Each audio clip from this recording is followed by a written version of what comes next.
Welcome back to The Edge. Hey, there's been a lot happening in the news regarding SEO and Google's recent announcements of changes in their algorithm. Yet again, Google's rolling out BERT, a change to better understand natural language. It's the biggest change in 5 years, and it affects 1 out of 10 searches. How do we, or can we, optimize for it? And more importantly, how do our inbound link campaigns affect BERT? We're talking key concepts in link building, mistakes, and link building wins with the CEO of SEOJet, Adam White. All about this and much more today on The Edge. Your weekly digital marketing trends with industry trend-setting guests. You're listening and watching Edge of the Web. Winners of Best Podcast from the Content Marketing Institute for 2017. Hear and see more at edgeofthewebradio.com.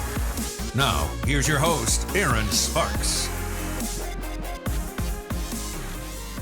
Well, thanks for waiting. Thanks for joining us on YouTube Live. And we certainly appreciate all of our listeners on all the audio planes that we broadcast to. We're broadcasting from Edge Media Studios located in downtown Indianapolis, Indiana. If you haven't come across this before, where have you been? We've been talking for the last 8 years in the space of digital marketing techniques. That's SEO, social media management, and marketing, search marketing, voice search optimization, conversion rate optimization, all the spaces on the digital track, email marketing, what have you.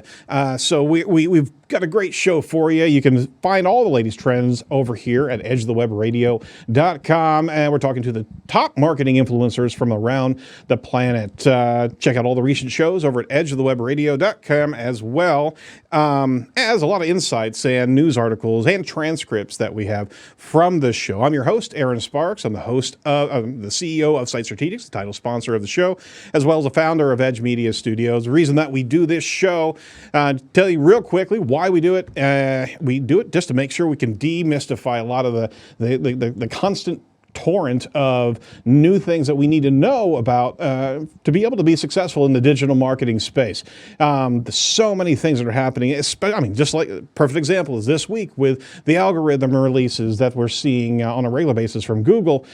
Got to check out, and you got to take a pause and be able to just have a conversation about what's really going on. So this is a bit of a pause button that you can come to on a regular basis here Monday on YouTube Live, 3 p.m. Eastern, on a regular basis. We ran a little bit late on our show this week, but hey, you want to check this out on a regular basis because there's so much rich information from the guests that we interview. On top of it, we do it for another reason. It's a bit self-serving, as we want to keep our powder dry and our swords sharp in the digital marketing space here at Site Strategics. And we learn so much and we disseminate that to our own staff and use it for our clients' benefits. So if you're interested in what we do over at the site level, sitestrategics.com, that's SITE strategics.com. We offer free hour consultation online or in the office to be able to unpack some key actionable items for your digital marketing success. You can also call us over at 877-SEO for web, or that's 877-736-4932. I'd like to introduce our producer, a studio creative producer. That's Jacob Mann in the hole. Hey, how's it going? That's good. It's good. Hey, you're on the mic. That's fantastic. I was ready on the mic. Yeah, just, something different every week. Absolutely. So how has your week been, Jacob? Well, it was good. We had some fun last night. Our Amazon Alexa at about 4 in the morning or 4:45 made a noise as my dad was calling. So we looked over at my phone. I had like 5 missed calls, a text, call your parents. So we were trying to figure out what's going on. Oh, man. Apparently the water sensor in our sump pump triggered. It went through the alarm company. They couldn't reach me because my phone was still on mute from running a show late last night. So they called my parents, who didn't answer the phone in time. They instead, it went to voicemail, at which point they said, this is Simply Safe, whatever. We're calling about Jacob Mann's house. Please call us back at 1-800, and faded off. And so my parents had no idea what was going on. Oh, geez. They weren't sure what was up, so they're trying to reach me. So luckily, my dad thought to do the Alexa, because the water alarm doesn't trigger the actual alarm in the house, because it's just a flood alarm. Sure. So since they couldn't reach me, and since it wasn't an emergency, they just went through the list.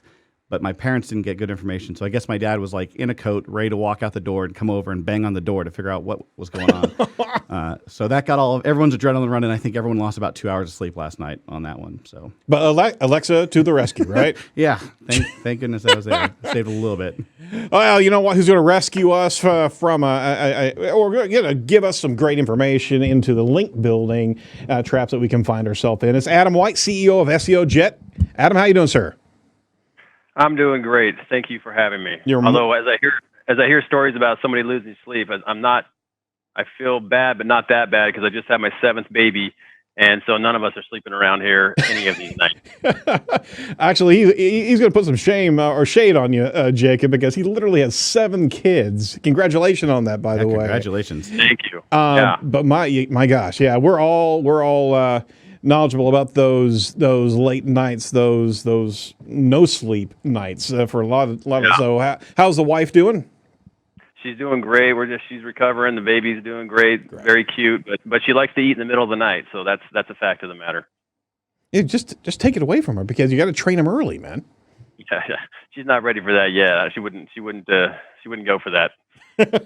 Well, that's awesome. 7 kids, that's amazing. We thought we were doing good with 4, but man, you're in that next echelon of just why? Yeah, Just kidding. Once you're past 4, what difference does it make at that point anyway? You know, they start popping out like Pez, right? Yeah, exactly. Well, Adam, we reached out, wanted to talk to you about link building, and there's a lot to get through. We talked before the show of some of the things that we want to accomplish in this show, explicitly regarding BERT. And I wanted to, before anything else, on our show regularly, we jump into news. So are you ready to go through the latest digital marketing news? Yeah, let's do it. All right, so roll that beautiful beam footage. Hey, you want to hear some great news? This week's trending topics.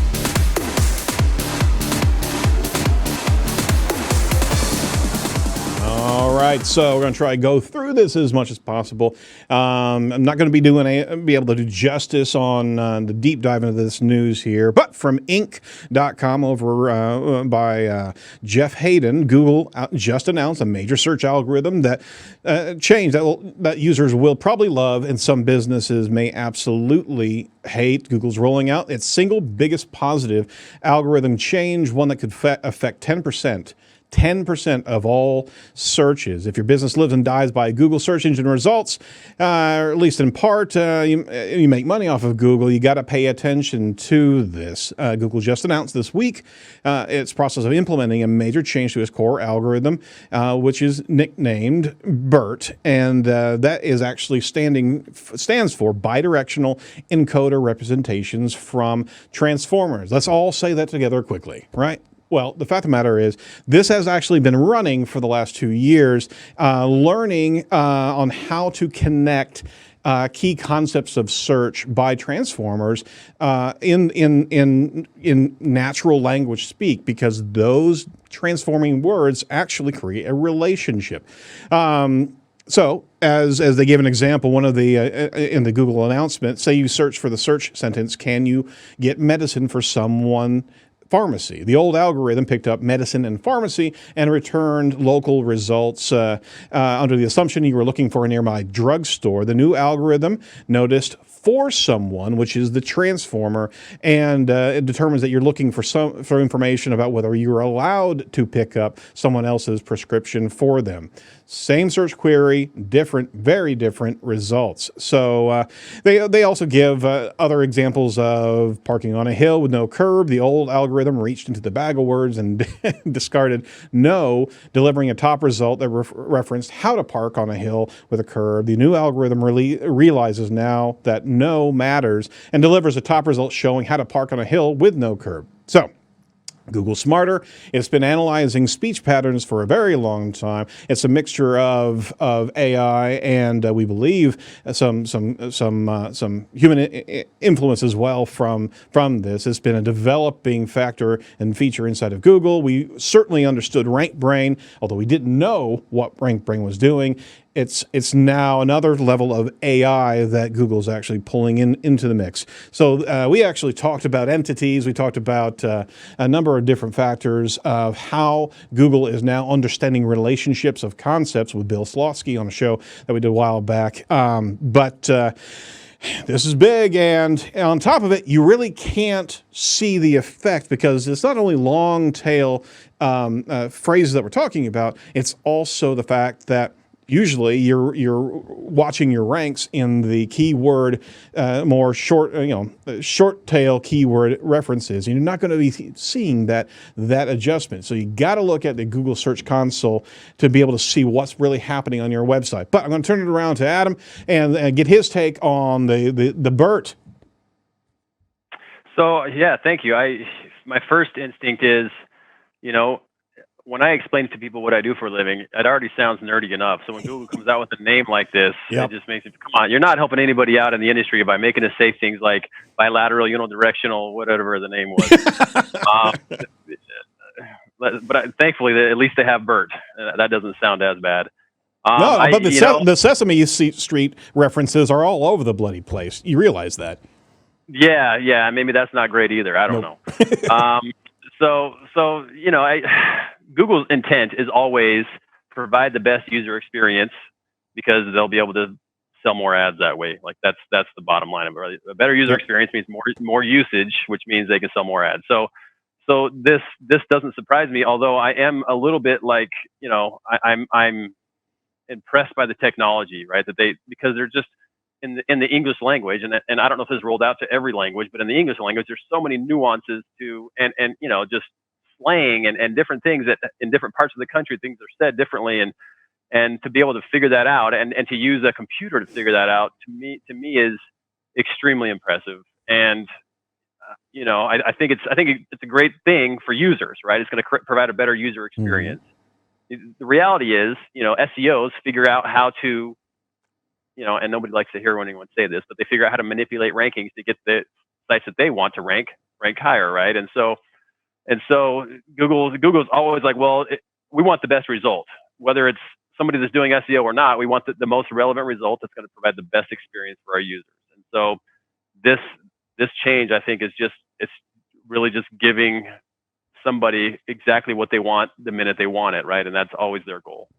You're going down the path there that I want to take a quick sidebar, is that this is historic. It really is that we're training bots. We're training the machine learning, the deep data analysis to actually understand us even more. And this is a real pivotal moment, I think, is be able to understand what that context is. Because, we've been talking about machine learning on this show for a while, and it's all about you have to train it to be able to understand these key factors. We're training it, and we've gotten to the degree of being able to understand intent algorithmically now, and you're certainly going to see this come across in different cultures and different colloquialisms or what have you. But it is a big step that Google's taking, and it can only be good for the consumer, right?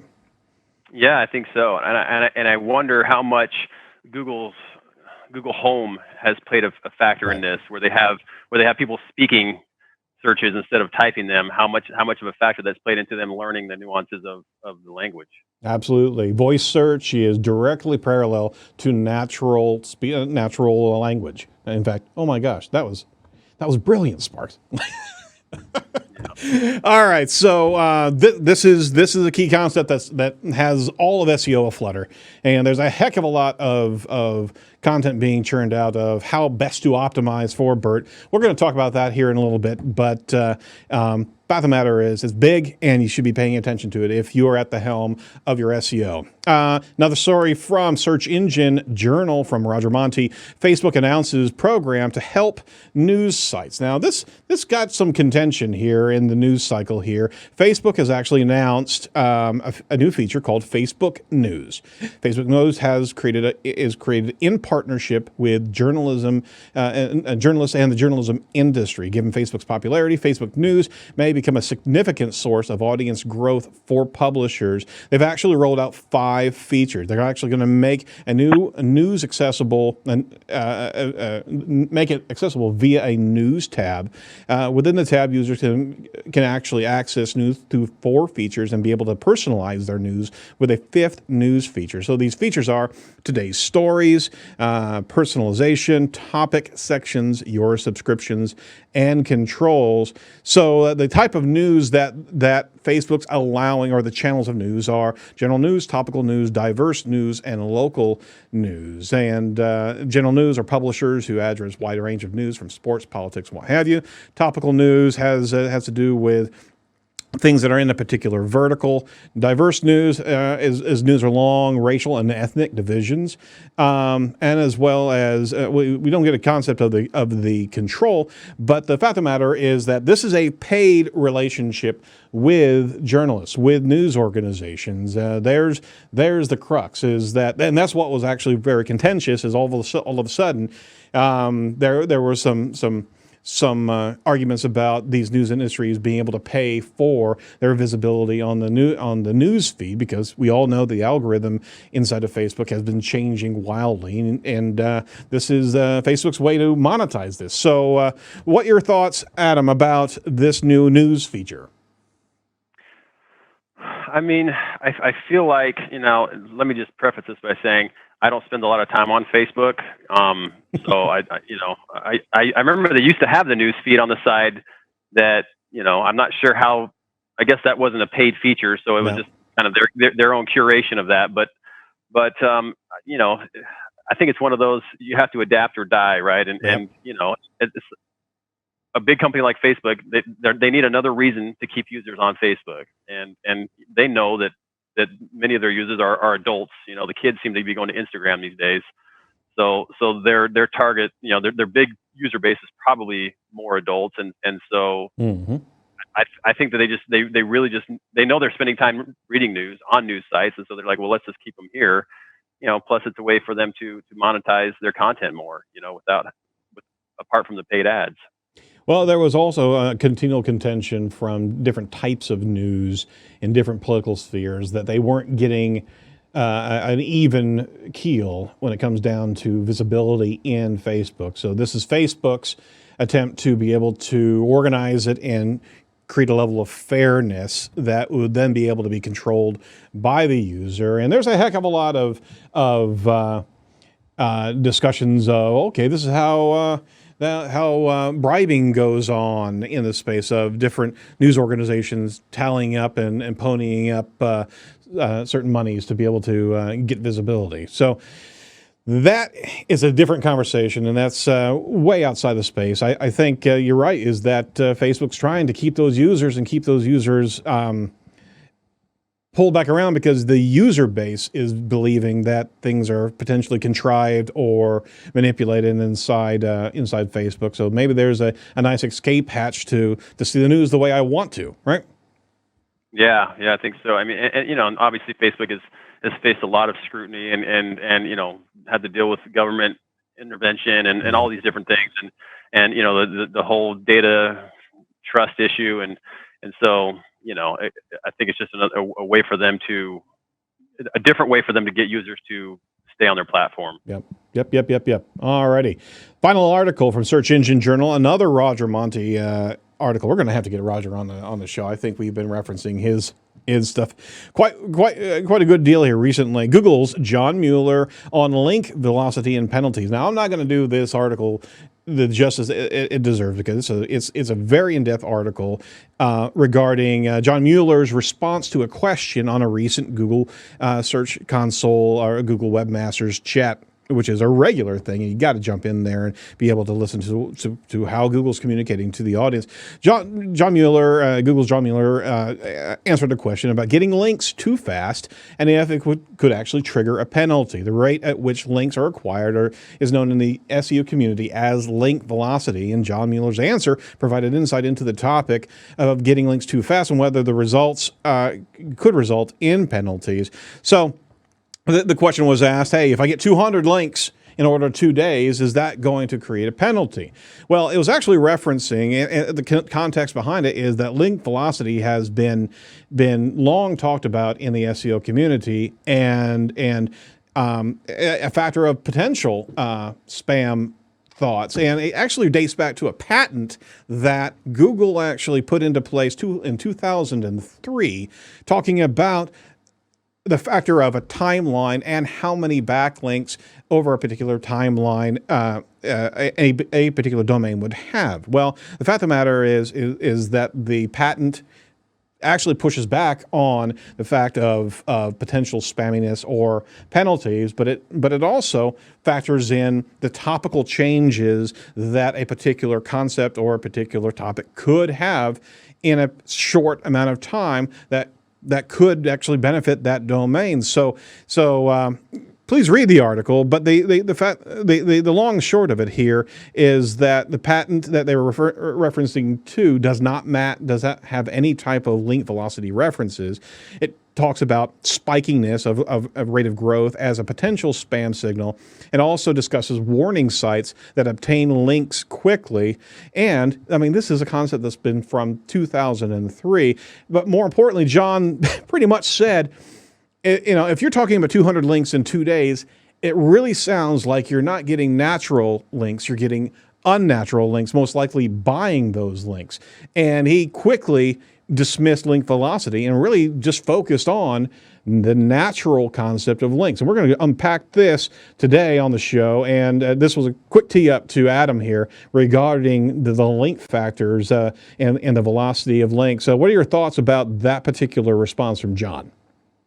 Yeah, I like that response, and that's, honestly, that's what we've been telling all of the users that use SEOJet too, because SEOJet's a link building platform. It basically, it's software that teaches you how to do it the right way, basically, guides you through that. Anyways, and that's always been the big issue, right? People ask me all the time, what if I build 100 links in a day to this page? Am I going to get penalized? And I always tell them, you're thinking of the wrong thing, right? You're focused on the wrong problem. The problem is not, can I get 100 links in a day? It's, can I get 100 links that look natural to Google in a day? Yep. Like that's what matters, right? Because if I write the greatest blog post in the history of Earth and 1,000 people link to it in a day because it's so great, that's not a natural, right? That's a natural evolution of the internet, and that happens often. Right. And so there's no penalty for that. That Google wants to know, hey, everyone loves this piece of content. Let's rank it high, right? That's a great way to do SEO. Now, if I got 100 links or 1,000 links that all said my keyword is the anchor text, Google's going to go, that would never happen naturally in the history of the world. Right. So clearly this was manufactured, and we need to penalize it.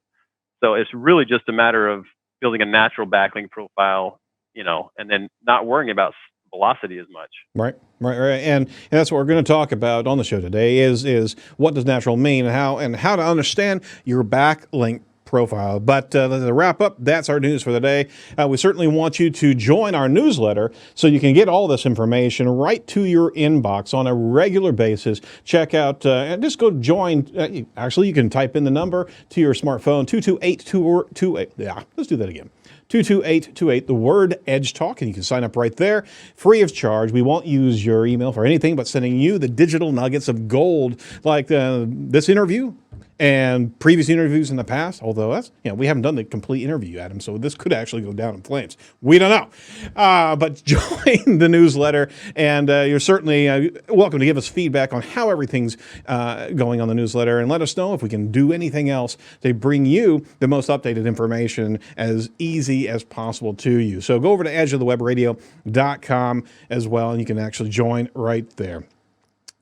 Quick update. I want to let you know, guys, we had a great interview with Andy Drinkwater of IQ SEO and went over his SEO checklist. Well, we were so excited. Well, I kind of geeked out for a pretty long interview last week. We're actually going to have another round with Andy, but this time we're going to do an audit of an SEO audit of a website live on air. Yes, live. We're going to be live on November 13th, noon Eastern on YouTube, and we're going to have a schedule scheduled link posted very, very soon in social. So we're going to be taking site submissions at edgeofthewebradio.com to review the site live. And don't be timid about having your baby called ugly. So if you're willing to have us look at it, don't get bent out of shape. We'll mention the page in social, so you can go there, submit your website, and we're going to be taking those submissions all the way up to the day before, so we won't have a selection chosen. So we're going to be looking at this site fresh as soon as we go live. So that's going to be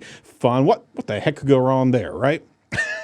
So pay attention to Edge of the Web. We'll toss out that form to submit to. And again, you won't be sold anything. This is just basically to witness an SEO process. And boy, this is going to be fun.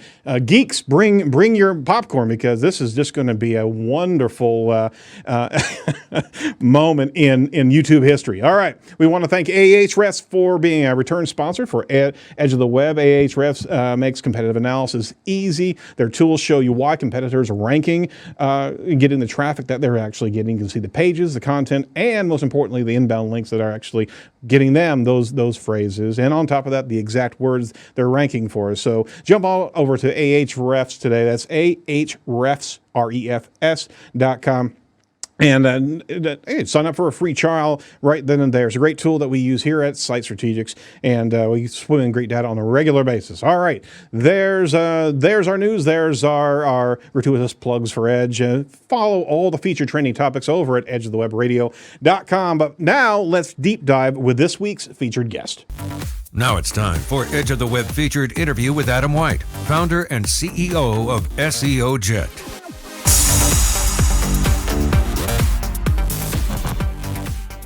All right, so thanks for hanging in there, everybody on YouTube. We certainly want to ask you to jump in there and ask questions of us as we're having this interview. That's part of the live interaction that we have on Edge of the Web. I'm Aaron Sparks, your host here, and we certainly want to reintroduce Adam White. SEOJet was actually founded by Adam White, longtime SEO professional. He started his SEO journey in 2002 with Utah.com. He then went on to work as a head of SEO department for submitawebsite.com. He decided to branch out on his own and start his own SEO company where he sold that in 2009 after getting it #1 on Google for the phrase SEO services. And that's a nice Wayne's World. We're not worthy. My gosh, man, that was a bell ringing moment. I'm sure that was right. Yeah, that was back in the days though that you could, quite frankly, you could cheat the system by just getting as many links as you possibly could using the phrase you wanted to rank for. And, yep. Those are the good old days of SEO. And, it's just basically like, what do I want to rank for this time? And then just go out and do it. And, I apparently was good enough at that to accomplish that feat. And then luckily sold the thing before everything went south. There you go. See, you got out when the getting was good. So You have a long history of both the black hat and the white hat side of inbound link building. And hey, everybody has that background. If they've been in SEO as long as you have. Since 2002, you've optimized over 350 websites, including your recent work on Marcus Lemonis, the TV show The Prophet. That's pretty cool, man. Yeah, that was a crazy story. I was just a big fanboy, of the show, and decided to write a blog post that was like, I knew there was a million blog posts out there like, why this is the greatest show ever. I love him so much. And I'm like, well, why don't, I'm just going to take a different take, and I'm going to title this, Why This Is the Worst Show on TV, and just do a tongue-in-cheek article about why I hate the show so much, and how it keeps me up at night because I'm always focusing on helping other people's businesses, and he's so motivational that I have, it's ruining my life. Right. So that was the kind of the thing. And I just, I did like a little, I posted that blog post and did like a little $5 promotion on Facebook to his fans, the fans of the show. Oh, wow. And then within like an hour, he saw the post and had reposted it to his 250,000 followers. And all he said was, finally someone writes an accurate article about my show. I'm not sure about the title though, or something like something to that effect. Right.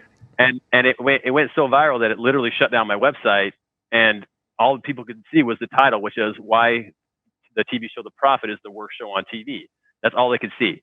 So they try to go read the article, all his fans, and they can't read it, and they just assume it's a really bad article. Oh, He didn't say it was positive. He just said, finally someone writes an honest article. Anyway, so then all these people just like start bashing me like I'm the meanest person in the world. I'm the biggest idiot ever. And on his Facebook page, they're bashing me, and I'm just like, this has got bad real fast. So I post to Marcus on the Facebook page, hey, I don't know if people didn't read the article or what, but I was being very, sarcastic and tongue in cheek. I love your show. And he immediately replied and goes, I know it was a great article. That's why I posted it. And then once he did that, then everyone's like, oh, Adam White's the smartest person ever. He's the greatest. I've always loved him, and they all wanted to side with Marcus, so they came to my defense. And anyway, it went so viral for him that he started literally paying for traffic to my blog post on Facebook, because it created so much buzz for him. And then he messaged me on Twitter one day, and he's like, hey, I just want to show you this. And it's just like a picture, and it just says, is the Prophet the worst show on TV ? And I'm like, that's cool. Why are you sending me this? And then he sent me another picture of this one phrase on a billboard in Los Angeles. So they took my blog post and put it on a billboard in one of those billboard trucks that drives around Los Angeles. I'm like, okay, so he clearly thinks enough about me at this point. I'm gonna pitch him at this point. I got nothing to lose, and so I just went, hey man, I love the billboard. Speaking of love, I'd love to help you all your new businesses with SEO. We should chat sometime. And that's all I said. And he immediately responded and was like, yeah, let's do it. Wow. That was the sales process. And then I had to follow up with him 20 times going, hey, I'm ready to start. And he finally goes, hey, great follow-up. Let's get started. So that was kind of that was the test right there. Process. Yeah. But wow. He loved the follow-up. He said that was a big factor in him saying yes to me, because I hounded him all the time. Didn't let him go.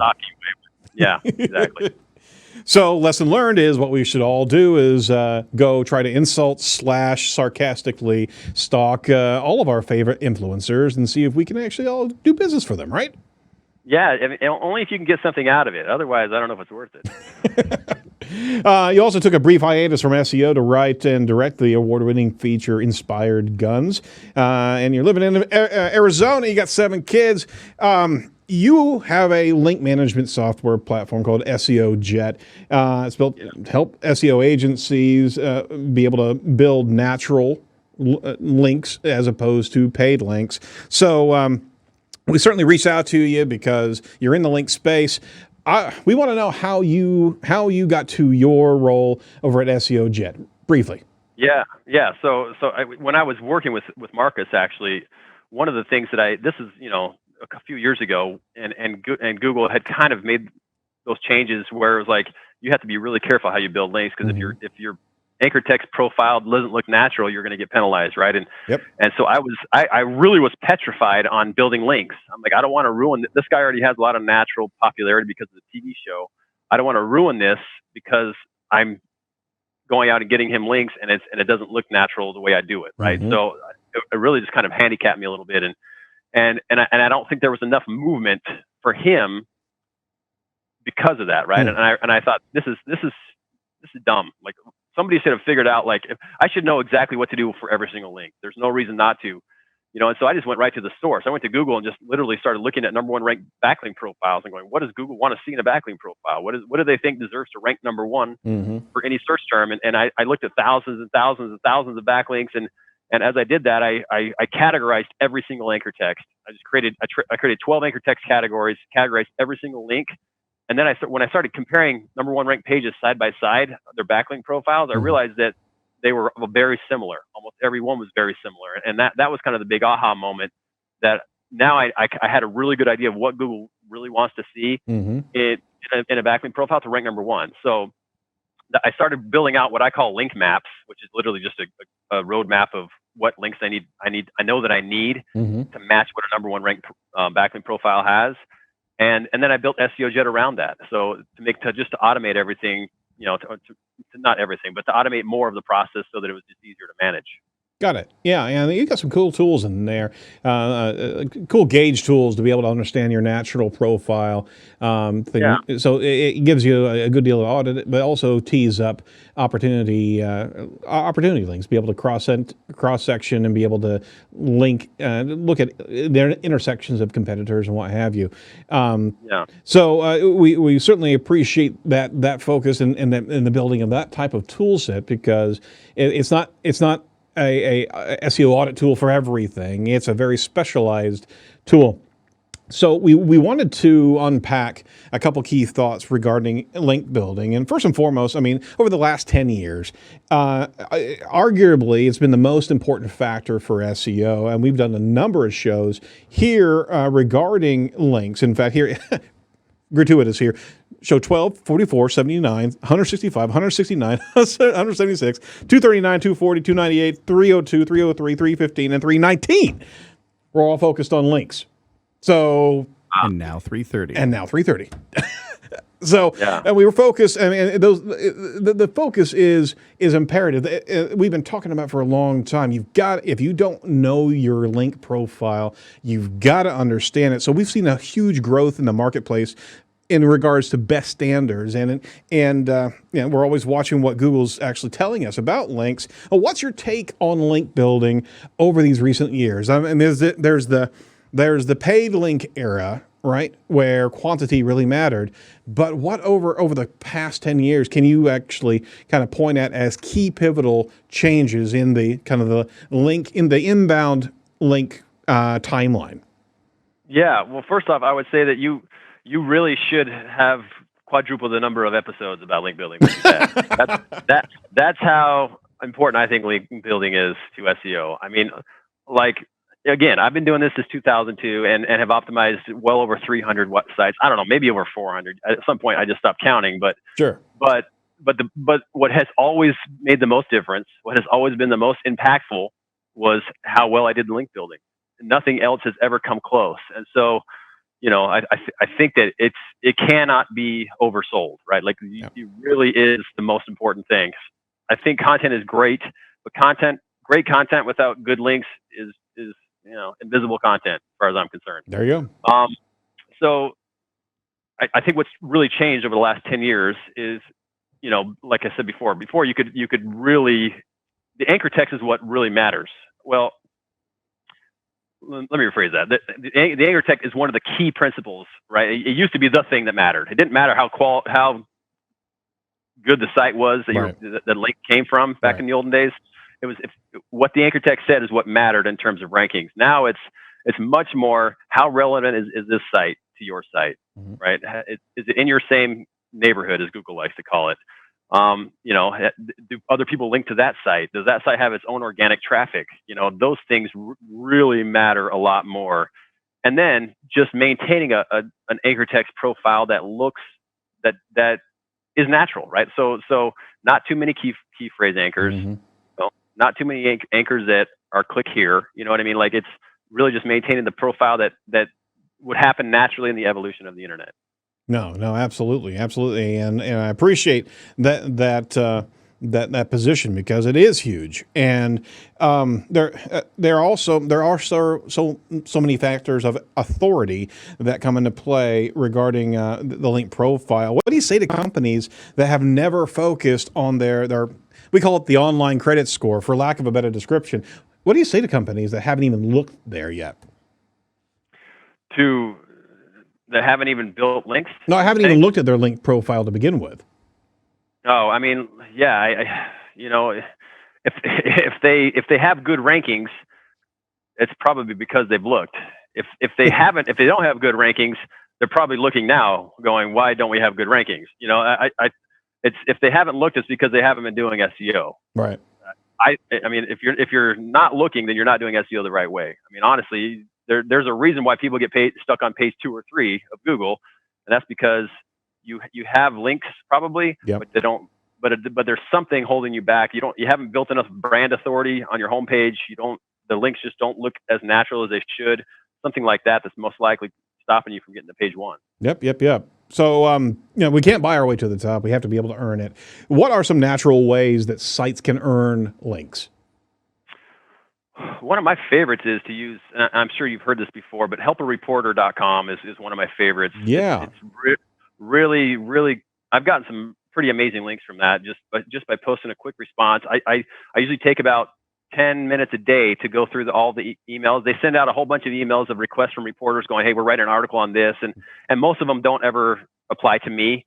But the ones that do, I'll usually find one a day that I can reply to, and I just give a good in-depth answer and try to make it, something that would really help. I know they're going to write an article, so I'm making sure it'll help the article, and then I always get a link out of it. So, fitsmallbusiness.com, for example, is one. Fastcompany.com, I got, some really cool ones. Just replying to an email. It costs no money. It's free, and and you get some really, really cool stuff. The other way is doing blogger outreach. I mean, I think that is the most effective way is to do guest posting for other businesses. A third is I won't go into that one because that one's covered pretty often. But a third that's been pretty cool is podcast interviews, because every time I do a podcast interview like this, the podcast owner always will say, hey, this is their blog, go check it out, and you just get a link out of you get that way. So those are three ways I think that you can build natural authority, get some good links. And the guest posting is really good because you can really control what the anchor text is, and you can control where the link points to a lot more. With Help a Reporter and with podcasts, you're getting homepage links. Although one could argue that that's more important now than it ever has been. So, we can talk more about that later. But anyways, those are the big three that I like the most. You're also that's really good. You're also talking about in the podcast and the interview and the engagement factor that it's not an easy game, and getting that link from that type of setting like a podcast, right? It's contextually oriented. There's much more than a byline type of thing. Literally, there's a lot of information around what was talked about, which is also a key factor of authority and endorsement, and additional expertise factors. We're in the realm of EAT now, but I do want to first talk about the discipline of inbound link building. And I mean, there's a lot of different techniques of keyword analysis and competitor gap analysis of what links they have and what links we don't have. But from an outreach campaign, you just talked about a number of things. The discipline of doing this on a regular basis, how much time in your digital marketing budget should you be investing in an inbound campaign? Well, like I said before, you can't oversell link building, right? That it's so important. So as much time as you possibly can give to it, I would say give that amount of time to it, and you're not biased at all, right? I'm not. I am very biased. Listen, I'm just trying to help people do what works, right? Yeah. Anyway, I think that it's such an important factor, and I think that if you're going to do the outreach yourself, then you need to have somebody that's going to spend a lot of their time on it. I mean, a lot of the companies we talk to have just employees that's their job, right? Outreach is their job. Wow. There are services out there that you can say, hey, look, I don't have time to do it myself. Here's what topics I like. Here's what we want to write about, and they'll do their outreach for you. That's something that's out there. If you don't have time to do it yourself, but yeah, I think you just have to give it. For me in SEO, there's not a better return on investment, either time or money, than link building. Wow, that's a powerful statement right there. Along with that, to be able to make the argument to maybe individuals in a company, how do you get that buy-in from that company owner or decision maker to put more time into that outreach and that link building campaign? Man, that's a good question. I think it just goes with education, really. That's a hard sell sometimes to people because it is going to be one of the two. It's going to be time or money, and those are obviously finite resources. Yep. So, but I guess there's enough out there in terms of blog posts or articles that have been written that someone can be educated enough to go, yeah, this is a big factor in success of success of a business. So you certainly have tools now that you can compare one competitor's link profile to another, and you can kick the door open on that, being able to say, hey, look, we're completely outgunned here with this. We have to have that as an ongoing investment, but it's not a short-term play. It's got to be a long-term pursuit, and unfortunately, the metrics aren't there. You're not going to see a return on investment from, hey, we got so many links and we got so many new leads come through, right? That's not the KPI you're looking for. You're looking for that domain authority rise. You're looking for that page authority rise. You're looking for that, obviously, the rank rise, right? These are the bootstrap moments, the credit score that you're building for your organization. Let me turn it to EAT real quick, and the roles of links that are now being evaluated for authority creation and expertise creation. We discussed in a good degree here on the show that it's no longer just domain authority. It's not a 0 to 100 game. Links are now focused on authority in respective industries. For example, citations in the medical community. Links could very well not have the same level of high authority, but inside their niche industry, these links have a powerful connection to that authority and expertise of the subject matter that they're in. So what are your thoughts about maybe not going after those high domain authority or not nixing high DAs whenever you're going after a link campaign, and how do you create that industry specific pursuit? Yeah, I mean that's tough, right? Because there's only so many options when you're trying to build backlinks from people that are directly in your industry or as relevant as you possibly can be. Mm-hmm. There's only so many options. Now, the good news is your competitors only have those same options, right? So that's who Google is going to compare you to, side by side with your competitors, and whoever does a better job wins. Mm-hmm. So, but for me, I've just seen over and over again that the people that can be more targeted, more niche specific in what they're trying to be an authority in, mm-hmm. just do a better job. And I mean, there's a website that business that we sold recently that was focused solely on guest posts, right? It was the topic was all guest posts all the time, and we were just able to rank so much easier because we were so focused on just that one topic. Mm-hmm. And so all of our content, all of our articles, everything was all guest posts all the time. And so the interlinking passed a ton of SEO value. And then obviously we would get our own outreach would push back with relevant stuff as well. Right. But we would get rankings with 70% less links than our competitors because we were focused on that one topic and they were focused on SEO overall. Wow, that's actually really important. Is that and that was the direction I was leaning into, is that it's not just about quantity, absolutely not. And it's also not about you can't have apple to apple authority measurements in different industries.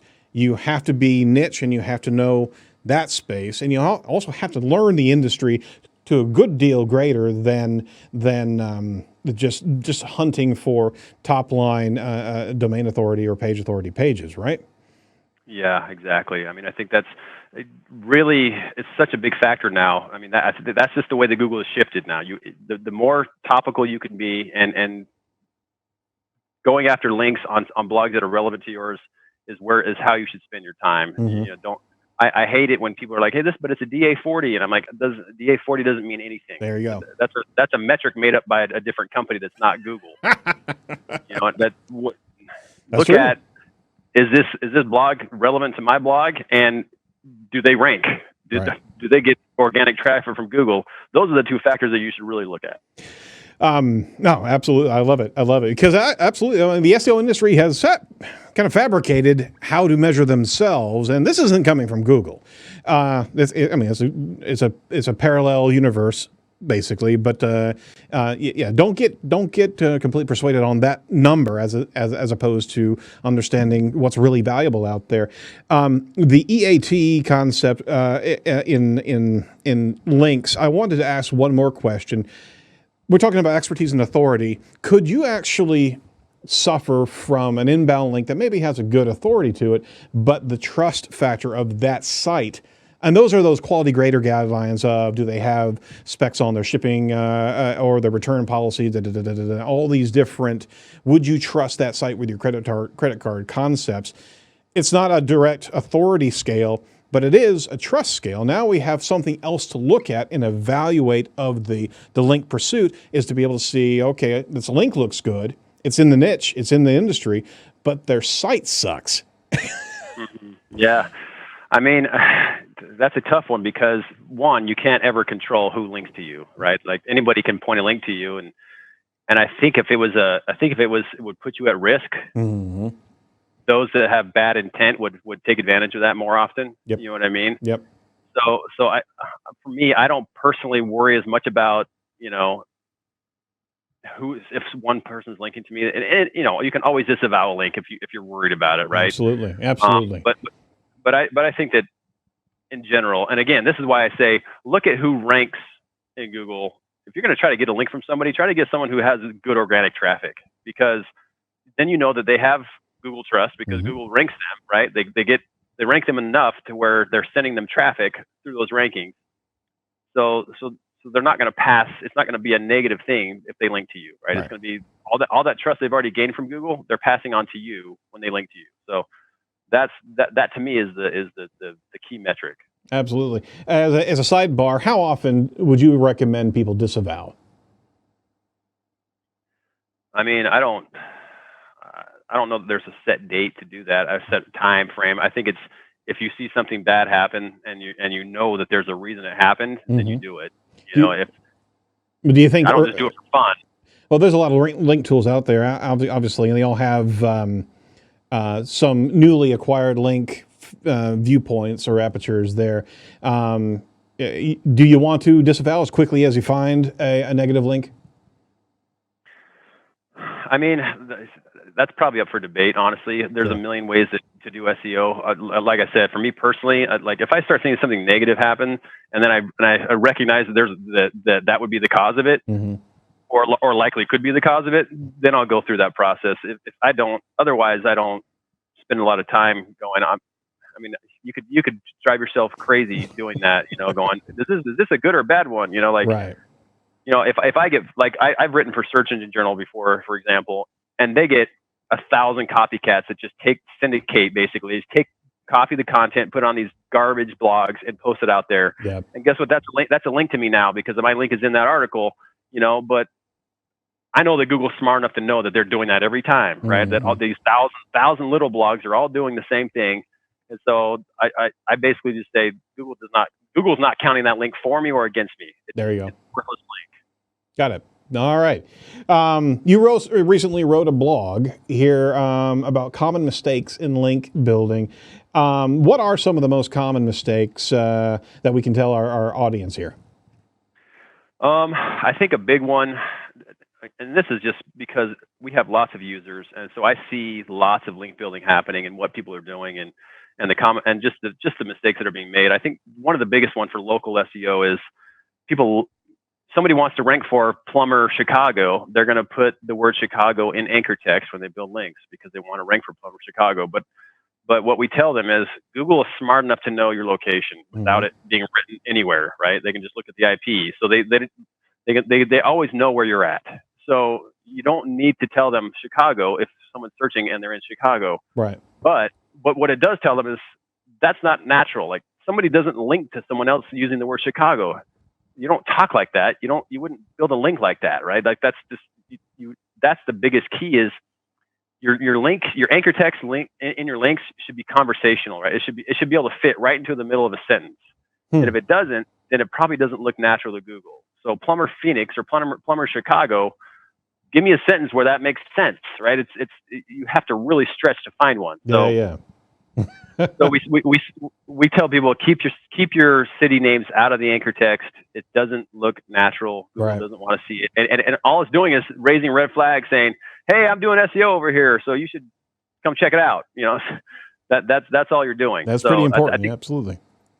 I think that again, bad capitalization in anchor text. I think again, you want it to fit naturally into a sentence. So when you start capitalizing things badly, like not capitalizing city names, or doing all caps or just weird things like that. Mm-hmm. That doesn't flow into a sentence in content, right? And this is how you should always build out your anchor text, unless it's like a directory listing where it's like website, is the anchor, or just like their URL or their brand name. Right.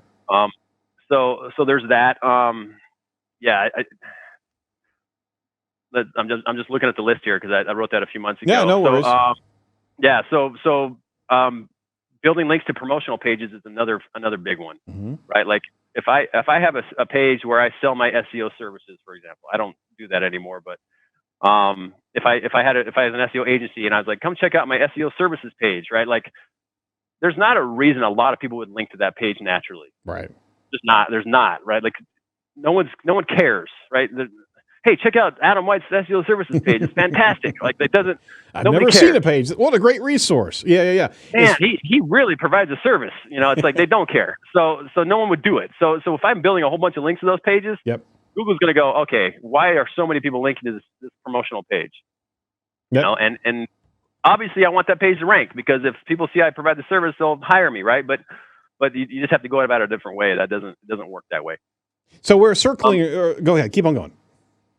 I was going to go to the next one. So if you have go ahead. Go ahead. Okay. So the next one I would say is the 500 word guest post.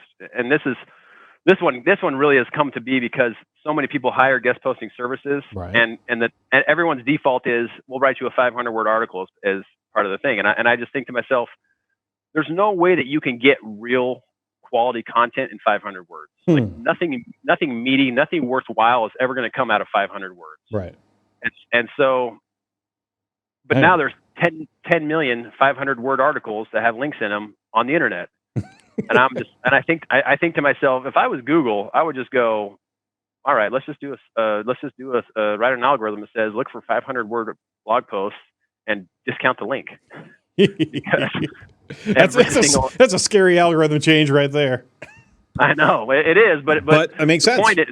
The point is, if it's a legitimate guest post that has legitimate content, right? It's going to be more than 500 words. And so so I tell people, don't do 500 word articles. If you're doing a guest post, mm-hmm. do something that at least 750, at least, because then at least you'll differentiate yourself from all the 10 million 500 words articles.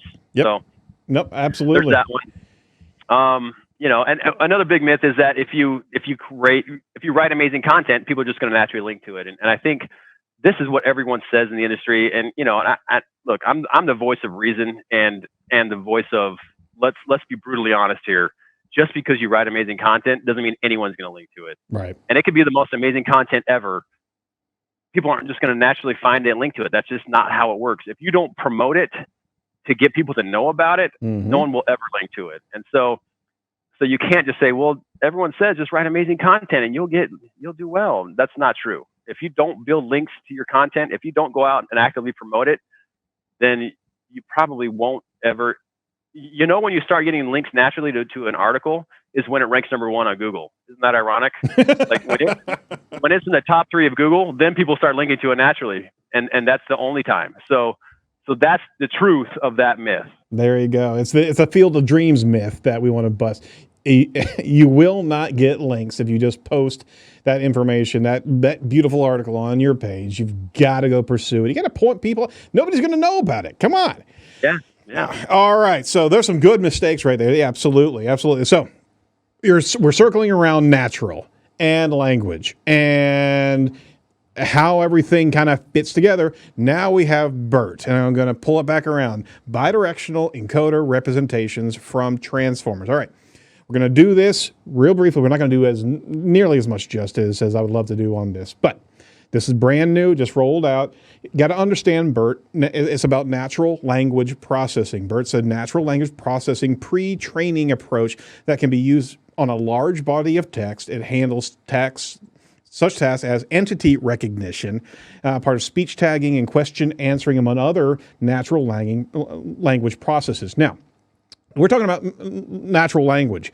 And all of a sudden, if we have a link text out there that is in part of a natural string of characters, and it actually has references or those transforming elements that actually make a relationship between two different key concepts in the link, right? Could we start, Again, this is a theory, a hypothesis here. Could we start looking at links in a different aspect as opposed to quantities and qualities of domain authority, and not only looking at the authority side of things and the expertise, but also if that content on that linking site has a transformer in it, in that link text, or is the context of that page of content is valuable information and it's referring to a page that is actually naturally language oriented to the degree you've optimized the content not for keywords, but strings of characters, voice recognition, voice schema on the page. Could that actually be a new way to optimize towards the BERT algorithm? Go! Yeah, thank you for that setup. I think that the reality is link building to specific pages has, in my view, become less and less important. And what has become more important is building brand authority with Google. Like Google loves big brands like Amazon, Wikipedia. Like if you look at the homepage backlink profile, any of these big brands, what you're going to find is the same thing, right? 95% of the links that point to them have either their brand name or their URL or like their brandname.com. Like that's going to be the anchor text on almost every single link. And we're talking thousands and thousands of links, right? Right. This is what Google expects to see. Now, what happens is when you build that brand authority, that authority can get passed through to every page, right? If you set up the pages right and the sitemap and all that, that authority gets passed through to other pages that you actually care about ranking. Now, how that relates to this new update is that, again, this goes back to, it's all about creating a better user experience, right? What they're doing is saying, we understand what you want, and now we're able to give it to you better. And I don't know that links is the way to help you, take advantage of this new change. I think that having the right content is more important, but the right content without having built that brand authority, right, means you just have invisible content, right? So when you've built the brand authority and you have the right content, then at that point, that's when you can take advantage of, whatever the user intent is. Now, if somebody's searching for something and you've been showing up in the rankings, but you didn't really deserve to show there because it's not a relevant result, then it probably wasn't converting very high for you anyway in terms of making you money. So I don't know why people would be very overly upset about it, other than, I lost the rankings, but revenue is not going to change much. Like that's obviously what ultimately matters. Sure. So anyway, did that make sense? It does, yeah. Because what you're giving me the common recipe of brand is the largest. If you're talking about Venn diagrams, or if you're talking about the value of certain links or the references, you're going to have brand as always eclipsing the game. But if you take those out of the equation and just look at the utility factors of links, and you break out all the stuff that's non-brand, but it's directory links for that matter. It's that referenceable knowledge that's coming from other websites that have a potentially a way to educate BERT. Okay, for example, and I'll wrap up with this, is that we got an example from Google, from their blog post about can I pick up somebody's medicine from a local pharmacy, right? Yeah. And the transformer was for someone, right? Instead of having a link coming from, if you're trying to do local SEO regarding a pharmacy and a particular locale, if you're actually putting content on your website regarding that particular concept and then have that link approach where you have those transformers in the anchor text itself, could that be by association informing BERT of this is truly a key factor of understanding what's different about this as opposed to other sites that have pharmacy and locale in the mix? You see what I'm saying? There's a utility factor there.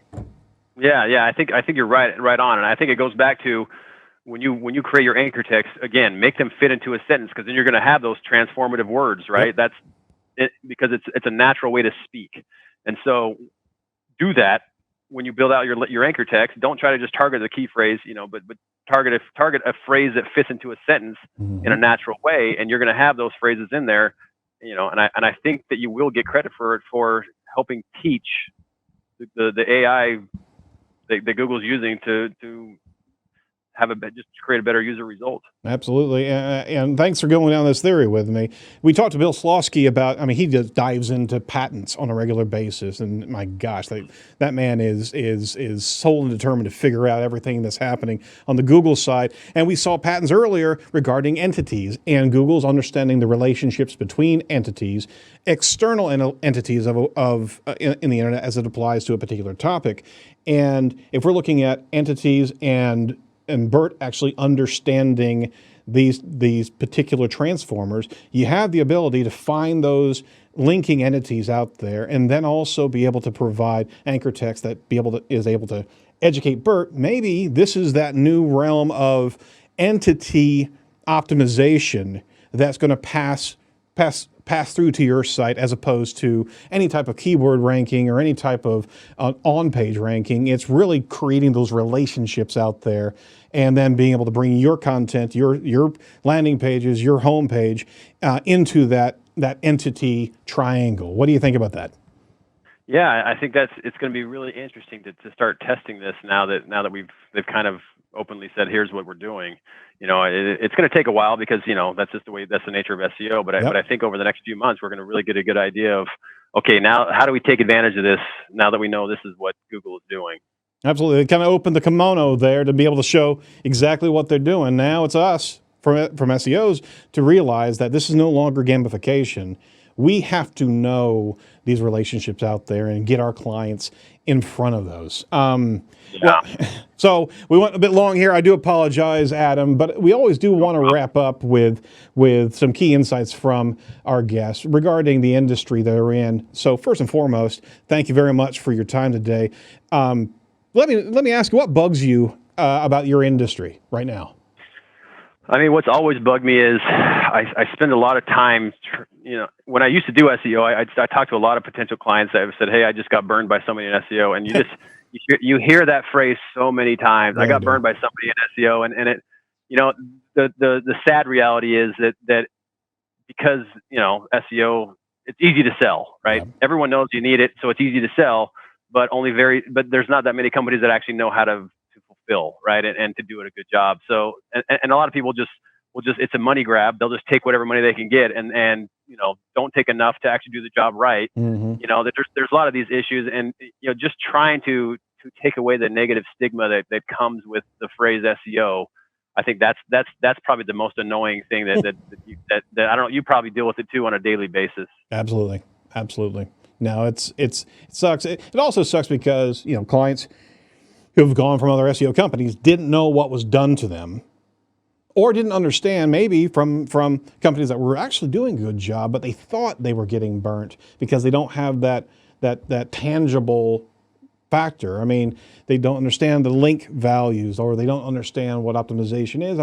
There's some challenges there because there's a continued stigma, and sometimes deserved and sometimes not deserved, because the client's got a responsibility to understand this side of marketing, don't they? Yeah, and I think that goes to really just SEOs failing to set the expectation properly, right?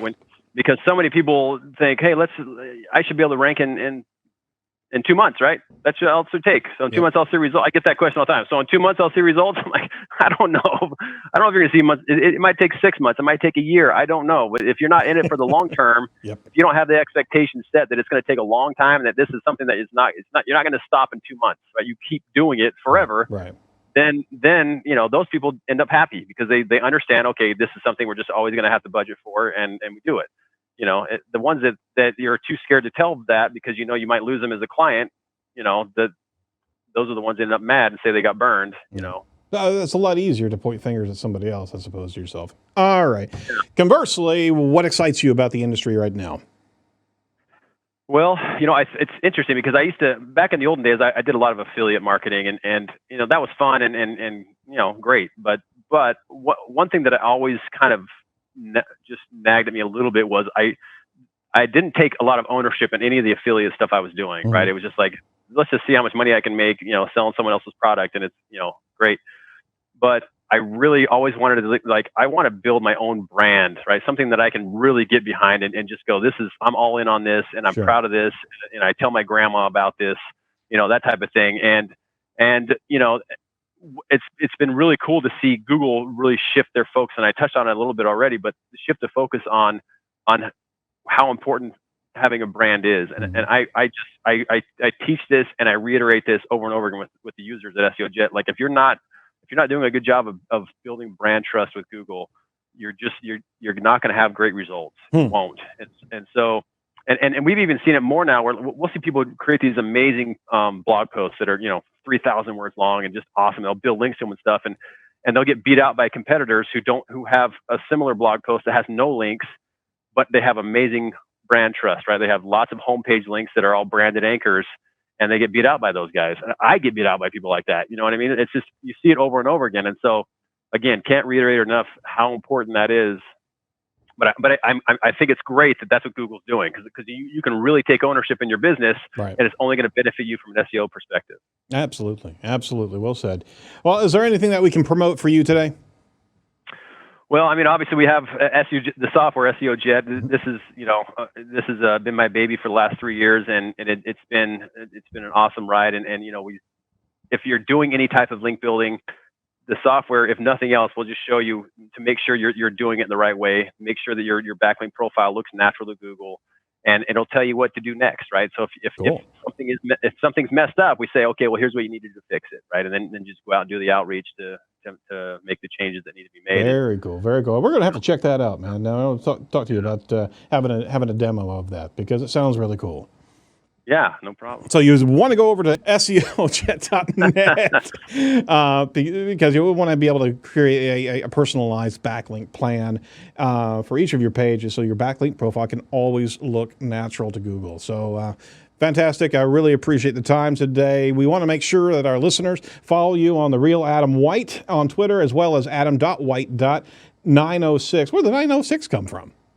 I have no idea. Like I said, I'm not on Facebook very often, so I don't even know. But SEOJet has a page on there too, but I honestly don't do a lot with social media. I just spend time working in the business, so I should do more. I know it's sad, but hey, man, if you're focused, intentionally focused on your work SEO, and especially in the inbound link buildings, we don't have time to be in all these spaces. So no harm, no foul, man. Yeah. All right, so final words for our audience that is eager to get started in link building. One thought. Just go build links to your homepage. If you do nothing else, build links to your homepage, but make sure the anchor text is your brand name or some form of the URL. That if you do those two things, you'll be successful. But don't avoid it. Got to get it done now. Do it. Do it and keep doing it. All right. Well, Adam, thank you so much for your time today. We really appreciate it. And we'd love to have you back on the show soon. Yeah, it would be awesome. Thanks a lot. Cool. All right. No worries. Well, thanks for listening to Edge of the Web Radio, and a special thank you to our colleagues over at Site Strategics for our continued production, especially our guest, Adam White. Make sure you check out all the must-see videos over at edgeofthewebradio.com, edgeofthewebradio.com. And hey, if you're interested in what we're doing on YouTube regularly, go over to youtube.com/edgeoftheweb and hit that bell so you can get reminded when we're going live each and every week. So for all of us over at Site Strategics and Edge of the Web, thanks so much. Special thank you to our one of our sponsors, Ahrefs. Hey, we'll talk to you next week. Do not be a piece of cyber driftwood. Bye-bye.